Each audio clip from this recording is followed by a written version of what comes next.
Flipped, a professional development program for higher degree supervisors and students.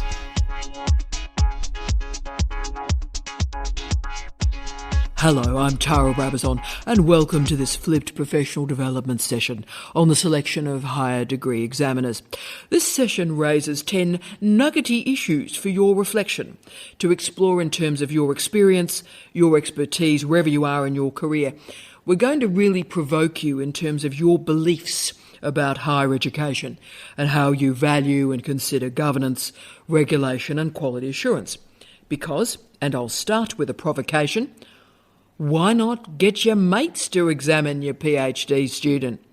It's easier, you get a good result, and then you can examine your mate's student, they can get a good result, everyone gets through, happy days. Why not do this?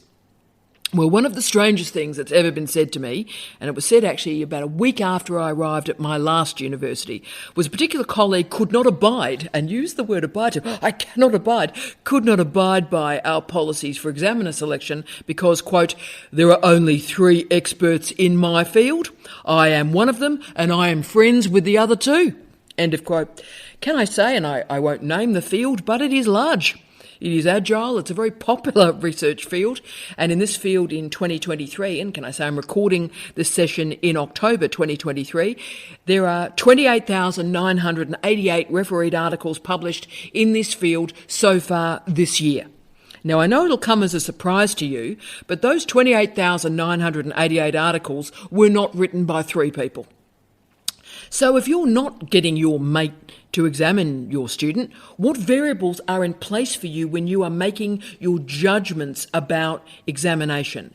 How are you making those judgments that are fair and equitable for students, examiners, the university, your discipline, for knowledge? The doctoral examination in our universities is our last quality assurance stand. This is our last stand for standards, excellence and achievement. It is this intoxicating dance between regulation, governance and quality assurance. So let's do this. I'm just going to talk through 10 areas for your consideration, not recommendations, not advice, but through the research, 10 variables for you to consider when you are selecting an examiner. But I will obviously start with the no-brainer examiners, where we have policy in this area. 1, the no-brainer examiners. The flat-out no's for examiners include your former supervisor, your former students, co-authors in the last 5 years, people with whom you hold grants, and yes, on 6 different occasions this year, staff have tried to argue that their PhD supervisor should examine their student. My line of reasoning is as follows. Basically, anyone you could write a reference for or they could write a reference for you should not be considered because the relationship is too close. 2, people who are senior in the field but also young enough to write references for students and be of use to them. There are some regulations in some universities that specify that emeritus professors can't examine. I radically disagree with that. We don't have that at CDU. Emeritus professors are fine examiners and they're fine scholars, my respects. But the reason why some regulations exist in this area in some universities is about why we are selecting examiners. Is this person useful to the student's career for the decades that will follow? Are they a name in the field? Can they open publishing doors or consultancies? One of my recent examiners in a report specified that they were writing a grant and a training program and they wanted the student involved in their consultancy. She was, and it was her first post-PhD job. So seniority, experience and expertise is everything, but we need to also ponder the usefulness to the student post the thesis. That's also a valuable node of consideration when selecting an examiner. 3, recognise the specificity of the Australian PhD. Here we go. Still, 2/3 of Australian universities do not have an oral examination for a PhD. I believe that is a mistake. That is a national error, particularly now that all 8 universities in Aotearoa, New Zealand are conducting oral exams. Now, I examine around the world I probably examine between 20 and 40 PhDs a year, and most of them I enact via Zoom or Teams. And this process is absolutely fine. So now the Australian PhD examination protocol really is an outlier. But this outlier status does give us some remarkable opportunities. And it also renders our examination process different from that which exists around the world. You see, what happens is an examiner is assessing the script, the printed version of the thesis. Now, with an oral examination, in many ways, yes, the thesis is being assessed, but the candidate, the student's capability is also being assessed. So the variable in the assessment between the thesis and the candidate in the Australian system is skewed to the thesis. Therefore, why don't we use digitisation, use globalisation that digitisation enables, and we pick the best examiners in the world? Our student's document can be sent to any person with an email address and an internet connection. So let's, as a family today, make a decision to be properly international. We have the world to choose from. Don't be world famous in the CDU footprint of Darwin, Brisbane, Alice or Sydney. And that leads to 4, think internationally. Digitisation internationalises us, and I use every single PhD examination to meet new people because I don't use friends. I don't dial a mate. I seek out people I don't know who are legends in their field. And the advantage of thinking internationally is you, as a supervisor, you meet new people. And it's amazing. New collaborations emerge post the examination. This also, of course, increases our quality assurance. The PhD must be an international qualification. It must move with rigour and clarity. So let's now move to the antithesis of that. 5, avoid the star chamber. Here we go. A star chamber is a closed system, a group of people who are inward, insular gatekeepers that protect the parameters of their disciplines, their values, and maintain their power.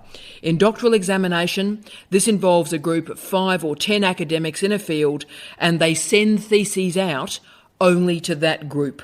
It creates a quality assurance debacle, a quality assurance joke.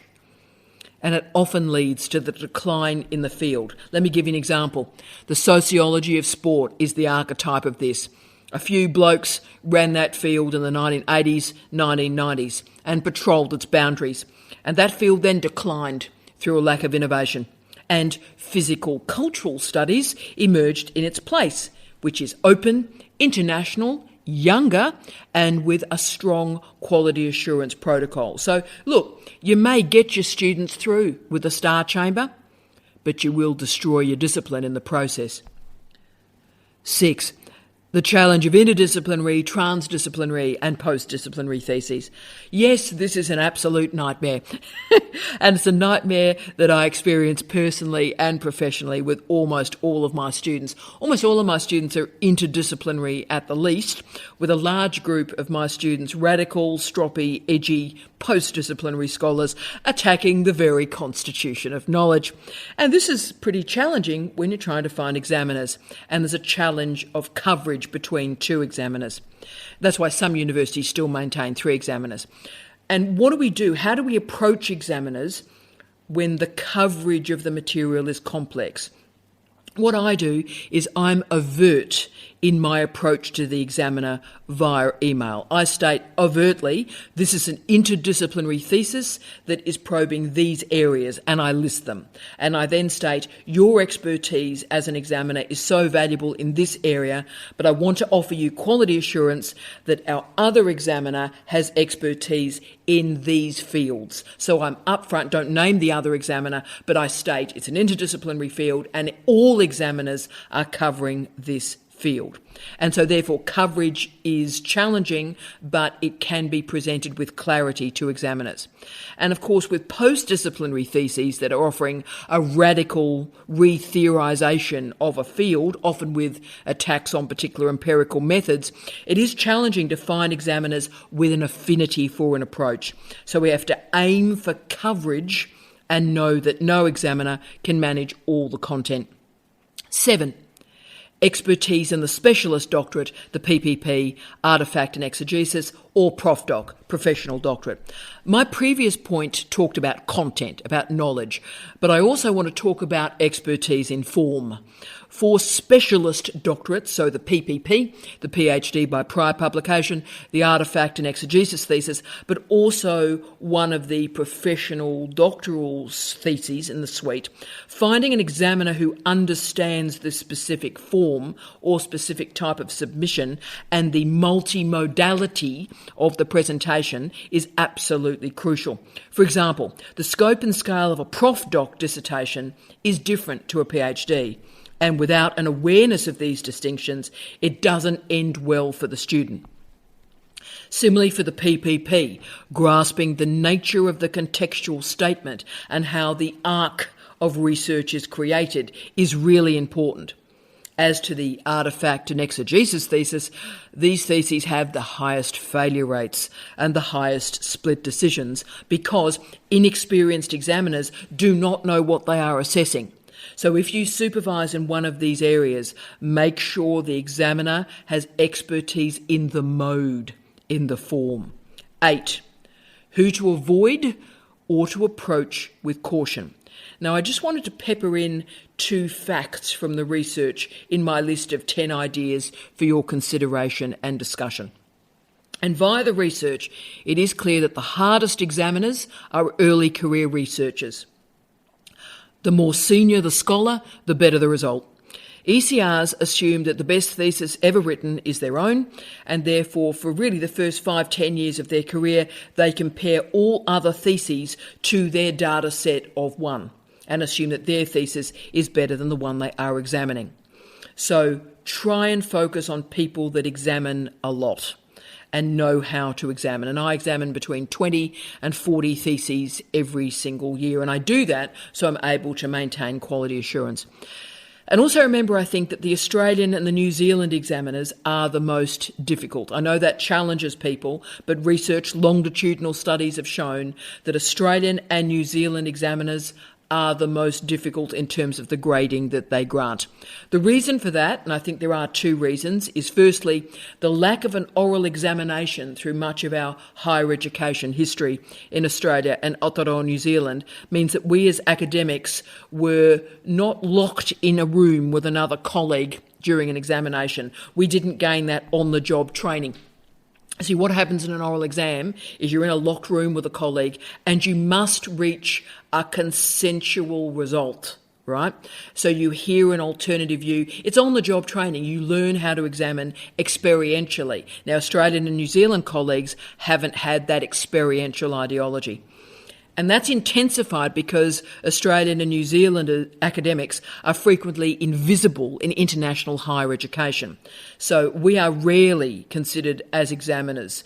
And I examine around the world, of course, because I worked in England, because I've worked in Canada, and I just happen to currently be living in Australia. But therefore, when we come to think about using ECRs, when we come to think about, will I have an Australian examiner or a New Zealand examiner, that's great, that's fine, but go into that selection process with your eyes open. Understand the research in this field and consider the risks involved in ECR, Australian and New Zealand examiners. Speaking of risk, 9, digitally stalk your prospective examiner. It's tough. It's really tough to know how an examiner is going to respond.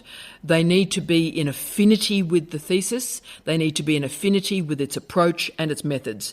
They also need to be a decent human being, and that's a bit more difficult to determine.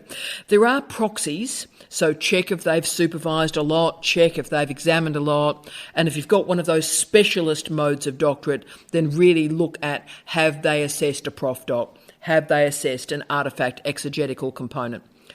But also, if you're looking to see what sort of examiner they are, I do a search through blogs. Now, if students or supervisors have had a bad experience with an examiner, sometimes you'll see it. People will talk about it. So I always search for the examiner's name in blogs. Also check their theoretical and methodological affinity. And when you're checking to see if they're an ethical, decent human being, I have some very simple proxies. I look at that person and I go through their Twitter feed, I go through their LinkedIn feed, I go through their public Facebook feed, and if there is something weird there, invariably we will see it.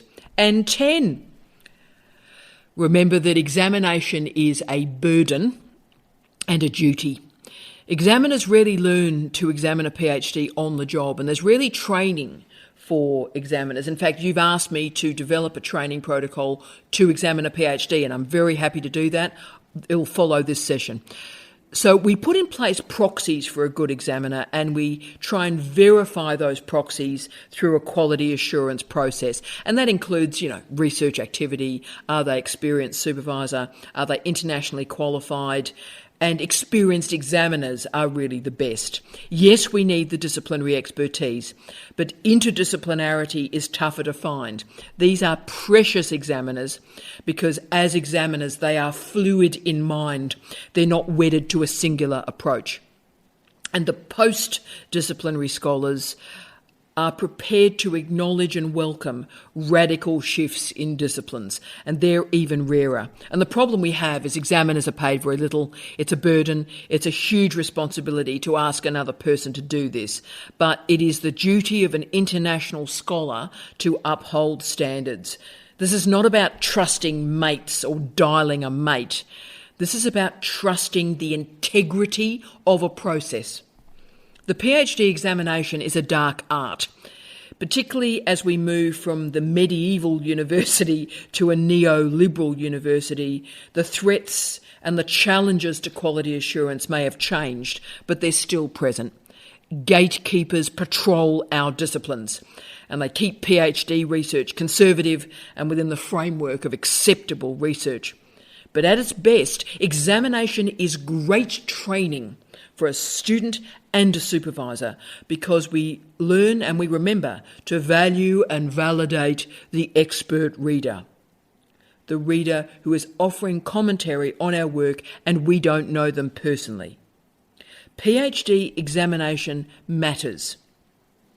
It is a place of intellectual generosity. It is a place of respect for research.